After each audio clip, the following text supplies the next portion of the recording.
പുതിയൊരു വീഡിയോയിലേക്ക് എല്ലാവർക്കും സ്വാഗതം. അങ്ങനെ ഇന്നലെ ആദ്യത്തെ നോമ്പിന് ശേഷം ഇന്ന് രണ്ടാമത്തെ നോമ്പ് അടിപൊളിയായിട്ട് പോകാൻ പോകണം. ഇന്നലെ ഞാൻ വ്ളോഗ് ഇട്ടിട്ടുണ്ടായിരുന്നു ഫസ്റ്റത്തെ നോമ്പിൻ്റെ.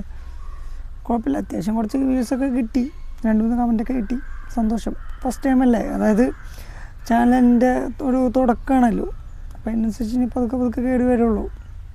പിന്നെ ഡെയിലി ഓരോന്നും ഇങ്ങോട്ട് സെറ്റാക്കാമെന്ന് ഞാൻ വിചാരിക്കുന്നത്. പിന്നെന്ന് വെച്ചാൽ ഇന്നലെ ഇപ്പോൾ ഞാൻ ഒരു വ്ളോഗ് പോലെ ഇങ്ങനെ കണ്ടിന്യൂസ് ആയി ഇങ്ങനെ അവിടെ നിന്ന് എടുത്തിട്ട് സെറ്റാക്കി. പക്ഷേ ഡെയിലി എൻ്റെ ഒരേ വൈബിലാണ് പോണത്. രാവിലെ എണീക്കുന്നു, കടയിൽ പോകുന്നു, തിരിച്ചു വിടുന്നു, ഈ ഒരു സെറ്റപ്പ് തന്നെ ഉള്ളൂ. അപ്പോൾ അതിലൊരു വൈബില്ല. പിന്നെ എന്തെങ്കിലുമൊക്കെ ഒരു വ്യത്യാസമായിട്ട് എന്തെങ്കിലും വരണം. പിന്നെ ആ കിട്ടുന്നത് ഒരു ഞായറാഴ്ചയാണ്, വെള്ളി കിട്ടുന്നത്. അതിനെന്തെങ്കിലുമൊക്കെ സെറ്റായാൽ എന്ന് വിചാരിക്കുന്നത്. ഇന്നിപ്പോൾ വെള്ളിയാഴ്ച ആണല്ലോ, ഇന്നിപ്പോൾ ചുമ്മാക്കൊക്കെ പോകണം. പക്ഷേ പള്ളിയിൽ പോകണതൊന്നും വീഡിയോ എടുക്കാൻ പറ്റില്ല. അതിൻ്റെ ഉള്ളിൽ ക്യാമറ കൊണ്ട് ചെന്ന് കഴിഞ്ഞാൽ അവന്മാരെ ആട്ടി ഓടിക്കും, മനസ്സിലായി. അത് ചെയ്യണതും മോശമാണ്. പിന്നെ അങ്ങനത്തെ ഒന്നും ഞാൻ ചെയ്യാൻ പ്ലാനില്ല. അപ്പോൾ പിന്നെ ഞാൻ ആലോചിച്ചു എന്തെങ്കിലുമൊക്കെ ഒരു പഴയ കാര്യങ്ങൾ, ഇപ്പോൾ നോമ്പൊക്കെ ആയതുകൊണ്ട് നമുക്ക് പഴയ കുറേ കാര്യങ്ങളൊക്കെ ഒരു ഓർമ്മയിൽ വരുമ്പോൾ അതിനെക്കുറിച്ച് ഇങ്ങനെ എന്തെങ്കിലുമൊക്കെ പറയാം എന്നുള്ളൊരു ഐഡിയയിലാണ്. മെയിനായിട്ടൊക്കെ എന്താ പറയുക, ഈ പണ്ടത്തെ ഒരു വൈബുകളാണ് ഈ നോമ്പെടുക്കുമ്പോഴും കാര്യങ്ങളൊക്കെ ഉള്ള സംഭവങ്ങളൊക്കെ തന്നെ. പണ്ടൊക്കെ നോമ്പിന് മുമ്പാണെങ്കിൽ ഞങ്ങളൊക്കെ കളിച്ചിരുന്ന സ്ഥലത്ത് നിന്ന് ഓടിച്ച് നിന്നിട്ട് ബാങ്ക് കൊടുക്കാൻ ടൈം ആവാറാകുമ്പോൾ 3-4 പേരുണ്ടാവും. 3-4 പേര് കാലായിട്ട് ഓടും ബാങ്ക് കൊടുക്കാൻ ടൈം ആകുമ്പോൾ. എന്നിട്ട് ക്യൂ നിൽക്കില്ല. ഒരാൾ സ്വിച്ച് ഇടാൻ നിന്നതിന് മറ്റാളടിക്കും ബാങ്ക് കൊടുക്കുക. ആ സ്വിച്ച് ഇട്ട ആളടിക്കും ബാങ്ക് കൊടുക്കുക ഉദ്ദേശിക്കുക. പക്ഷേ ഇടുമ്പോഴേക്കും ഇയാൾ ബാങ്ക് കൊടുക്കും. അങ്ങനത്തെ സെറ്റപ്പൊക്കെ ഇടുന്ന പണ്ടുണ്ടായിരുന്നത്. ഇന്നൊന്നും അങ്ങനെ വാശിപ്പുറത്ത് പിള്ളേർ ബാങ്ക് കൊടുക്കുന്നൊന്നും ഉണ്ടാവില്ല, കാണാൻ ചാൻസ് ഇല്ല. പലയിടത്തും പല ടൈപ്പല്ലേ, അപ്പോൾ അത് കാണാൻ ചാൻസ് ഒന്നുമില്ല. പിന്നെ നോമ്പൊക്കെ കഴിക്കഴിഞ്ഞാൽ ഞങ്ങൾ നോമ്പ് ബാങ്ക് കൊടുക്കില്ല. കാരണം എന്ന് വെച്ചാൽ ഉസ്താദിനെ ബാങ്ക് കൊടുക്കുള്ളൂ. അപ്പോൾ ആ സമയത്ത് പള്ളിയിൽ നോമ്പെടുക്കണമെങ്കിൽ ഞങ്ങൾ പിള്ളേരൊക്കെ സെറ്റ് ചെയ്യുക. അതിലൊക്കെ കൊണ്ടുവന്ന് കഴിഞ്ഞാൽ അത് നമ്മൾ പ്ലേറ്റും കാര്യങ്ങളും ഗ്ലാസ്സും അതിലേക്ക് വേണ്ട സാധനങ്ങളൊക്കെ ഒഴിച്ചു കൊടുക്കലും വെക്കലും കാര്യങ്ങളൊക്കെ നമ്മൾ പിള്ളേരേക്കും ചെയ്യാം. കാരണം അന്ന് അത്ര അടിപൊളിയിടുന്ന അത്രയും പിള്ളേരും കാര്യങ്ങളൊക്കെ ഉണ്ട്. അന്നുണ്ടായിരുന്ന പിള്ളേരൊക്കെ വലുതായപ്പോൾ പലരും പല വഴിക്കായി, പലരും ഗൾഫിൽ പോയി, പലരും വേറെ സ്ഥലത്ത് ജോലിക്കായി, പലരും വീട് മാറിപ്പോയി. ഞാനൊക്കെ അങ്ങനെ തന്നെ വീട് മാറിപ്പോയതാണ്. എന്നാലും ഇവിടെ പറയത്തക്ക ദൂരമില്ല, എന്നാലും അങ്ങോട്ടേക്കുള്ള ദൂരം, അതായത് പോക്ക് കുറഞ്ഞു, അങ്ങനെ ഒരു സെറ്റപ്പൊക്കെ ആയി. അപ്പോൾ അതുകൊണ്ട് വലിയൊരു ഇതൊന്നുമില്ല. അന്നെന്നൊക്കെ പറഞ്ഞു കഴിഞ്ഞാൽ ആ ഒരു വൈബ് ഭയങ്കര ഒരു സംഭവം തന്നെയായിരുന്നു. മദ്രസ ഇല്ലാത്തൊരു സമയമാണല്ലോ ഈ നോമ്പ് സമയമാകുമ്പോൾ.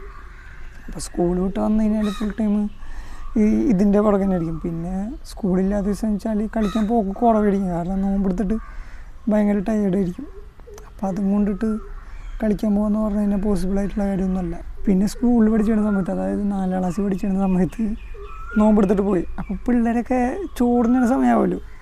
ഇവർ ചോറിനെ കണ്ടിട്ട് നമുക്ക് സഹിക്കാൻ പറ്റാത്ത ഒരവസ്ഥ വന്നു. ഇവർ കഴിച്ചുകൊണ്ടിരിക്കുമ്പോൾ നമുക്കൊരു ഇതുണ്ടാവുമല്ലോ, നമുക്ക് വിശപ്പ് വന്നുകൊണ്ടിരിക്കുന്ന ഒരു സമയമാകുമ്പോൾ കാണുമ്പോൾ നമുക്കൊരു ഇത് വരും. അപ്പോൾ എന്തേത് നമുക്ക് നോമ്പ് പിടിച്ചിരിക്കാൻ പറ്റാത്തൊരവസ്ഥ ആയപ്പോൾ അവിടുത്തെ അടുക്കള ഉണ്ടല്ലോ, അവിടെ പോയിട്ട് ചോറ് വെക്കണ ചേച്ചിയുണ്ട്, ഓമന എന്നാണ് ചേച്ചിയുടെ പേര്. അപ്പോൾ ഞങ്ങൾ ചെന്നിട്ട് പറഞ്ഞു, ഓമന ചേച്ചി ഞങ്ങൾക്ക് കുറച്ച് ചോറ് വേണമെന്ന് പറഞ്ഞു.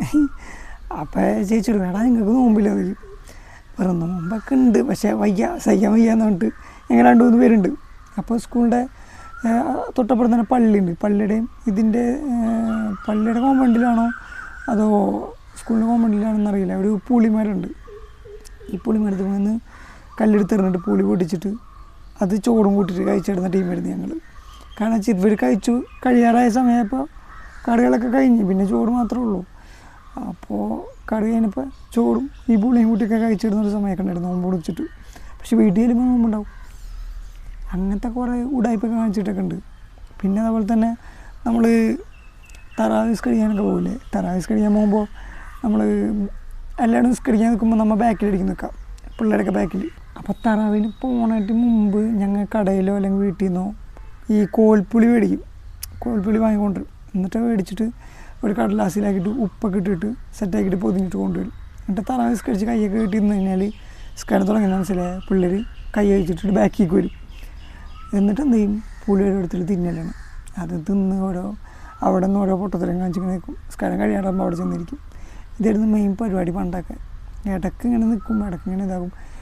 പിന്നെ ചിലവർ മാത്രം ഇങ്ങനെ ഈ തറാവീസ്കാരം കട്ട് ചെയ്തിട്ട് പുറത്ത് പോകുന്നവരൊക്കെ ഉള്ളൂ. അല്ലാത്തൊരു പള്ളിയുടെ ഉള്ളിൽ തന്നെ കാണും. പണ്ടൊക്കെ അങ്ങനെയാണ്. ആ ഒരു സംഭവമാണ്.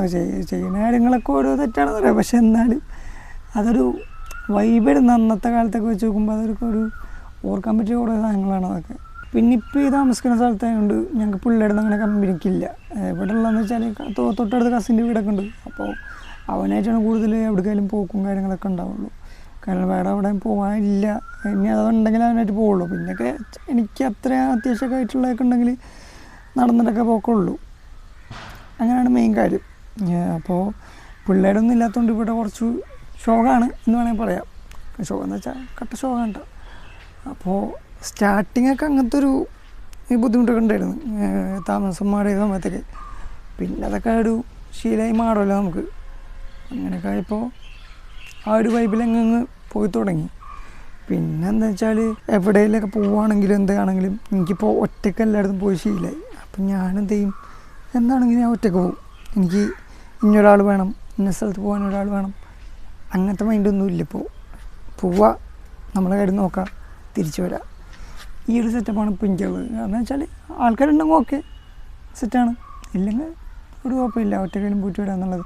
കാരണം എന്താണെങ്കിലും നമ്മൾ ഒറ്റയ്ക്ക് ഒരാളെ ഡിപ്പെൻഡ് ചെയ്യാണ്ട് പോയി കഴിഞ്ഞാൽ അത്രയും നല്ലതാണ്. മനസ്സിലായി? ഇപ്പോൾ ഒരാളെ മാത്രം ഇങ്ങനെ പിടിച്ചെന്നോ അവരുണ്ടെങ്കിൽ പോകാൻ പറ്റുള്ളൂ എന്നായിക്കണം നമ്മളൊരു കാര്യം നടക്കില്ല. നമ്മൾ ഒറ്റയ്ക്ക് ഓരോ കാര്യങ്ങൾ ചെയ്ത് കഴിഞ്ഞാൽ എന്തിട്ടും നടക്കുള്ളൂ, ഇല്ലെങ്കിൽ ഒന്നും മുമ്പോട്ട് പോകില്ല. സംഭവം ഓരോരുത്തരുള്ളപ്പോൾ ഒരു രസമൊക്കെ തന്നെയാണ്, എല്ലാവരും കൂടെ പോണതും കാര്യങ്ങളൊക്കെ അടിപൊളിയൊക്കെ തന്നെയാണ്. പക്ഷേ ആൾക്കാരുള്ളപ്പോൾ ചിലപ്പോൾ അത് നമുക്കത്ര നമ്മളുദ്ദേശിച്ച കാര്യങ്ങൾ നടക്കില്ല. ഇപ്പോൾ ഒരു എക്സാമ്പിൾ പറയുകയാണെങ്കിൽ നമ്മളിപ്പോൾ ഒരു ട്രിപ്പ് പ്ലാൻ ചെയ്തു ഗ്രൂപ്പായിട്ട്. അപ്പോൾ എനിക്ക് പോകേണ്ട വേറൊരു സ്ഥലമാണ്, ഇപ്പോൾ എൻ്റെ ഫ്രണ്ടിന് പോകേണ്ട വേറൊരു സ്ഥലമായിരിക്കും. അപ്പോൾ അവിടെ ഒരു ക്ലാഷ് പോലെ ഇല്ലേ. പക്ഷെ നമ്മളത് പറയില്ല. അപ്പം നമ്മൾ പോകണമെങ്കിൽ ഇപ്പോൾ അവരുടെ ഇഷ്ടത്തിനിരിക്കും, അങ്ങനെ പോകുന്ന അത്രേ ഉള്ളൂ. നമ്മളുടെ പ്ലാൻ എപ്പോഴും നടന്നുണ്ടാവില്ല. ഒറ്റക്കാണെങ്കിൽ നമ്മളുടെ പ്ലാനേ നടക്കുള്ളൂ. മനസ്സിലായോ? നമുക്ക് ഇഷ്ടമുള്ള പോലെ പോവാം, എൻജോയ് ചെയ്യാം, ഒക്കെ സെറ്റാണ്. അപ്പോൾ അതുപോലെയാണ് ഒറ്റക്ക് ഓരോ കാര്യങ്ങൾ ചെയ്ത് കഴിഞ്ഞാൽ അതിലൊരു വൈബ് ഉണ്ടാവുള്ളൂ. അപ്പോൾ എന്താണെങ്കിലും ഞാനിപ്പോൾ അങ്ങനെയാണ്, ഒറ്റക്കാണ്. ഇപ്പോൾ എന്തെങ്കിലുമൊക്കെ കൂടുതൽ സ്ഥലത്ത് പോകണം അങ്ങനെയാണ്. പിന്നെ എന്തെങ്കിലുമൊക്കെ ഉണ്ടെങ്കിൽ കസിനായിട്ട് പോവുള്ളൂ. ഫ്രീ ടൈമൊക്കെ ആയിരിക്കുമ്പോൾ കൂടുതലങ്ങനെ ഞായറാഴ്ചയൊക്കെ ഇറങ്ങാം. ബാക്കിയുള്ള സമയം വെച്ചാൽ അവൻ വർക്ക് ടൈമായിരിക്കും, അല്ലെങ്കിൽ വർക്കില്ലാത്ത ദിവസമാണെങ്കിൽ അവനെങ്ങണ്ടെങ്കിലും പോവുകയാണെങ്കിൽ വിളിക്കും, അല്ലെങ്കിൽ ഞാനെങ്ങണ്ടെങ്കിലും പോകണമെങ്കിൽ ഞാൻ ഒറ്റയ്ക്ക് പോകും. അങ്ങനെ ആയിരിക്കും ചെയ്യുക. ഒട്ടുമിക്ക സ്ഥലത്തേക്കും പോകണമെങ്കിൽ അങ്ങനെ തന്നെ. പിന്നെ നോമ്പൊക്കെ എല്ലാവരും ഇപ്രാവശ്യം എല്ലാവരും ഫുൾ എടുക്കാൻ നോക്കാം, അടിപൊളിയാക്കാം. എല്ലാ പ്രാവശ്യവും എല്ലാവർക്കും എല്ലാം എടുക്കാൻ പറ്റിയെന്നൊന്നും വരില്ല. ചിലവർ മരുന്നൊക്കെ കഴിക്കുന്നവരുണ്ടാവും, അപ്പോൾ ചിലവർക്ക് എടുക്കാൻ പറ്റില്ല. ചിലവർക്ക് രോഗാവസ്ഥ കൊണ്ട് ഇപ്പം മരുന്ന് കഴിച്ചാലും ഇല്ലെങ്കിലും ബുദ്ധിമുട്ടുകൊണ്ട് ചിലപ്പോൾ എടുക്കാത്തവരുണ്ടാവും. മനസ്സിലായോ? അപ്പോൾ അങ്ങനെയുള്ളവരും ഉണ്ട്, അവർക്കൊക്കെ പറ്റാത്തവരുണ്ടാവും. അപ്പോൾ പറ്റുന്നവരൊക്കെ നല്ല രീതിക്ക് എടുക്കാൻ നോക്കാം. അപ്പോൾ ഈ വർഷം എടുത്തന്നെ അടുത്ത വർഷം നമ്മളൊക്കെ ഉണ്ടാവുന്ന പോലെ അറിയില്ല. എല്ലാ വർഷത്തെ കാര്യം അങ്ങനെ തന്നെ. അപ്പോൾ പരമാവധി എല്ലാം നോമ്പ് പിടിക്കാൻ നോക്കാം. എല്ലാവരും നല്ല പെരുമാറ്റത്തിൽ ജീവിക്കുക. എന്തെങ്കിലുമൊക്കെ ബുദ്ധിമുട്ടുണ്ടാവും, ബുദ്ധിമുട്ടില്ലാത്ത മനുഷ്യന്മാരില്ല. ലൈഫിൽ എപ്പോഴും സന്തോഷം കിട്ടിയെന്നൊന്നും വരില്ല. കൂടുതൽ ഈ സങ്കടവും പ്രശ്നങ്ങളൊക്കെ തന്നെ ഉണ്ടാവില്ല. അതൊക്കെ പരിഹരിച്ച് മുമ്പോട്ട് പോകുക എന്നുള്ളതാണ് ഏറ്റവും വലിയ കാര്യം. അല്ലാതെ അവിടെ പ്രശ്നം വന്ന് അവിടെ ഇങ്ങനെ ആക്കി ഇതിങ്ങനെ ആക്കി എന്ന് പറഞ്ഞ് പരാതി പറയാതിരുന്നു കഴിഞ്ഞാൽ അതിന് മാത്രമേ നേരം കാണുള്ളൂ, വേറെ ഒന്നും ഉണ്ടാവില്ല. അപ്പോൾ പരമാവധി എൻജോയ് ചെയ്യുക, ആൾക്കാരെ ബുദ്ധിമുട്ടിക്കാണ്ട് ജീവിക്കുക. നമ്മളെ വഴിക്ക് പോവുക. നമ്മളാരെയും നെഗറ്റീവ് പറഞ്ഞാൽ നമ്മൾ മൈൻഡ് ചെയ്യാണ്ട് നമ്മൾ സ്കിപ്പ് ചെയ്യുക, നമ്മളുടെ വഴിക്ക് പോവുക, അത്രയൊക്കെ ഉള്ളൂ. അപ്പോൾ ഒരു പ്രശ്നമില്ല, ഒന്നുമില്ല. ഏത് കാര്യമാണെങ്കിലും ഇപ്പോൾ പഠിക്കാനായാലും ജോലിക്കാരായാലും എന്തായാലും നമ്മൾ ഒറ്റയ്ക്ക് മുമ്പോട്ട് പോയിക്കഴിഞ്ഞാൽ നമുക്കൊരു സക്സസ് ഉണ്ടാവും. ടൈം പിടിക്കും, എന്നാലും ഒരു സക്സസ് ഉണ്ടാവും. അതല്ല നമ്മൾ ബാക്കിയുള്ളവരുടെ വാക്കും കേട്ട് നമ്മൾ തളർന്നിരുന്ന് കഴിഞ്ഞാൽ ഒന്നും നടക്കാൻ പോണില്ല. അവിടെയൊക്കെ മൈൻഡ് ചെയ്യാണ്ട് മുമ്പോട്ട് പോയാലേ നമുക്ക് എന്തെങ്കിലുമൊക്കെ ലൈഫിൽ എന്തെങ്കിലുമൊക്കെ ചെയ്യാൻ പറ്റുള്ളൂ. അതൊക്കെ ശ്രദ്ധിച്ചു കഴിഞ്ഞാൽ സെറ്റാണ്. അപ്പോൾ വീഡിയോ ഇത്രേ ഉള്ളൂ. എല്ലാ ദിവസവും എനിക്ക് ഇതേപോലെയൊക്കെ ഇങ്ങനെ വീഡിയോ ചെയ്യണമെന്നുണ്ട്. പക്ഷേ ഇങ്ങനെയൊക്കെ ചെയ്യുമ്പോൾ എത്ര ആൾക്കാർക്ക് ഇഷ്ടപ്പെടുന്നൊന്നും എനിക്കറിയില്ല. നമ്മളൊരു കണ്ടൻറ്റ് അതിനെക്കുറിച്ച് സംസാരിക്കുമ്പോൾ അതിനൊരു വ്യക്തമായിട്ടുള്ള കാര്യങ്ങൾ വേണമല്ലോ. വെറുതെ എന്തെങ്കിലും പറഞ്ഞിട്ടിട്ട് കാര്യമില്ലല്ലോ. അപ്പോൾ അതാണ് ഞാൻ എന്തെങ്കിലുമൊക്കെ നല്ലൊരു കണ്ടൻറ്റ് പിടിച്ച് ചെയ്യാം എന്നുള്ളത് വിചാരിച്ചത്. അപ്പോൾ ഡെയിലി എനിക്ക് വീഡിയോ ഇടണമെന്ന് ആഗ്രഹമുണ്ട്. അപ്പോൾ നിങ്ങളൊക്കെ സപ്പോർട്ട് ഉണ്ടെങ്കിൽ അത് പറ്റുള്ളൂ. അപ്പോൾ എല്ലാവർക്കും വീഡിയോ ഇഷ്ടപ്പെട്ടാൽ ഞാൻ ലൈക്ക് ചെയ്യുക, ഷെയർ ചെയ്യുക. ചാനൽ ഇഷ്ടപ്പെട്ട ഇൻട്രസ്റ്റ് ഉണ്ടെങ്കിൽ സബ്സ്ക്രൈബ് ചെയ്യുക, സപ്പോർട്ട് ചെയ്യുക. അപ്പോൾ ഇന്ന് വേറെ എന്തെങ്കിലും വീഡിയോ ഉണ്ടെങ്കിൽ ഞാൻ വേറെ വീഡിയോ അപ്ലോഡ് ചെയ്ത് ഇടും, ഇല്ലെങ്കിൽ നാളെ ആയിരിക്കും വീഡിയോ ഇടാം. ഓക്കെ, അപ്പോൾ അടുത്ത വീഡിയോ ആയിട്ട് പിന്നെ കാണാം. Okay, by.